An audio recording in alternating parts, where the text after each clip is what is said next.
अगर कोई आपकी बुराई करे तो आपकी क्या प्रतिक्रिया होगी? अपनी बुराई सुनकर हम अवश्य ही गुस्सा हो जाते हैं। हो सकता है सामने वाले से हमारी लड़ाई भी हो जाए। कोई व्यक्ति कितना धैर्यवान है, ये उस वक्त मालूम होता है जब लोग उसकी बुराई करते हैं।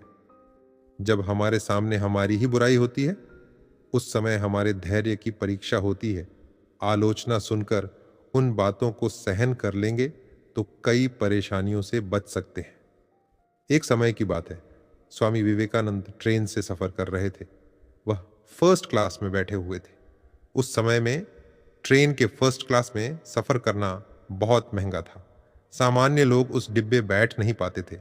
स्वामी जी का पहनावा भगवा यानी साधु वेश था, इसलिए एक साधु का फर्स्ट क्लास में सफर करना आश्चर्यजनक तो था। यात्रा के दौरान दो अंग्रेज उसी जगह आकर बैठे जहां स्वामी जी बैठे थे।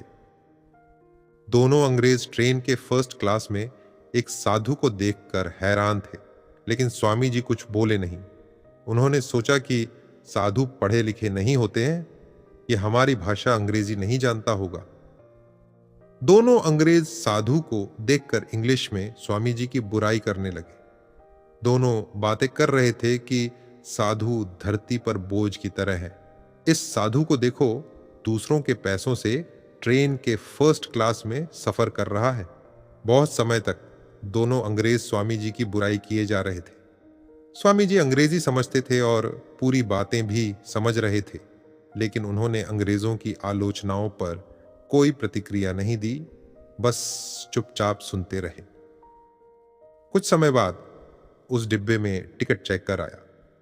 जब वह स्वामी जी के पास पहुंचा तो उन्होंने उससे अंग्रेजी में बात की। यह देखकर दोनों अंग्रेज और ज्यादा हैरान हो गए। दोनों अंग्रेजों को अपनी गलती का एहसास हो गया।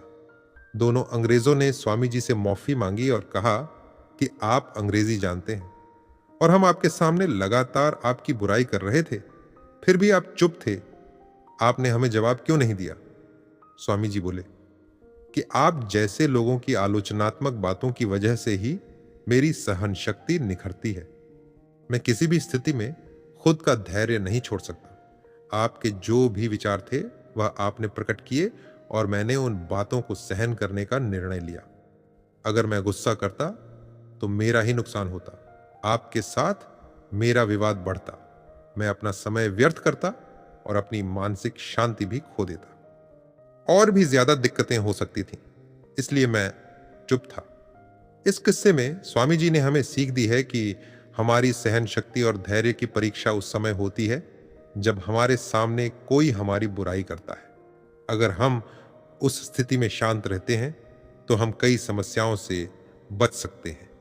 इसलिए बुरी परिस्थितियों में सदैव धैर्य बनाए रखें। धन्यवाद।